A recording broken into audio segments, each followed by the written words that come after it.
တီလာနဲ့ထုံမွမ်းထားတဲ့စိတ်တွေကဘယ်တော့မှအပယ်အိုဆွဲမချတော့မြတ်စွာဘုရားကဥပမာပေးထားတယ်ထောပတ်အိုးကြီးကိုရေထဲမြုပ်ပြီးတော့ခွဲတဲ့အခါမှာအိုးခွဲတွေကတော့အောက်မှာကျန်ရင်ပဲထောပတ်တွေကပေါ်တက်လာပါပဲ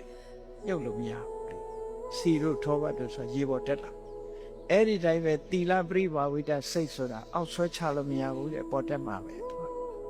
တဘာဝကအပေါ်ဆွဲယေကေစီကုတလဓမ္မာသဗ္ဗေတိဥဋ္ဌံဘာခင်ကမနိယကုသိုလ်မှန်သမျှအပေါ်ဆောင်တဲ့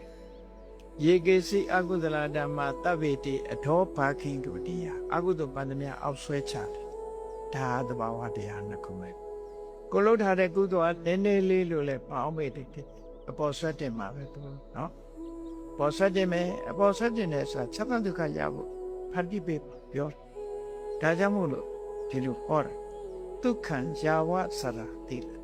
ယာဝစရာအိုဒီတိတိလာဒုက္ခချမ်းသာမှုပဲအဲ့တော့ငယ်ငယ်လေးစောင်းလဲကောင်းတာလူလက်ပိုင်းစောင်းလဲကောင်းတာအိုဒီတိအောင်တင်းတယ်လို့ဆိုတာတိလာ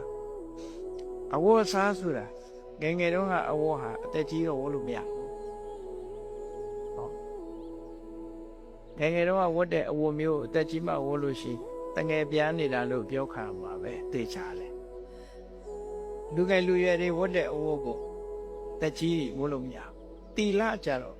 ကလေးငယ်လေးစောင်းလဲချီကျူးစရာလူလက်ပိုင်းစောင်းလဲချီကျူးအသက်ရွယ်ကြီးတော့လဲချီကျူးရပါဘယ်အခါဆင်းစင်ရင်းလဲဆိုတာတီလာပဲဖြစ်တယ်ပေါ့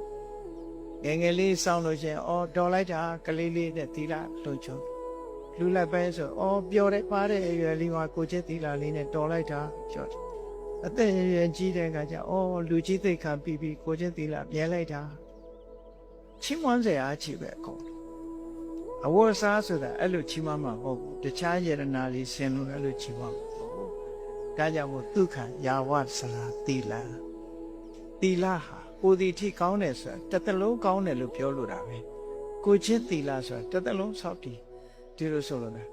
ငယ်တဲ့အချိန်ကစပြီးအိုဒီထိဒေဒီထိဆောက်တည်ပါလို့ဒီလိုပြောတာဒါကြောင့်မို့ငါးပါးသီလကိုခါဖို့ပစုကဲ့သို့မြဲရမယ်လို့စေပုတော်စင်းတွေကပြောချတာဖြစ်တယ်ပေါ့ကိုနဲ့သီလနဲ့ကိုပါခွဲမရအောင်ကျင့်သုံးဆောင်တည်ကြ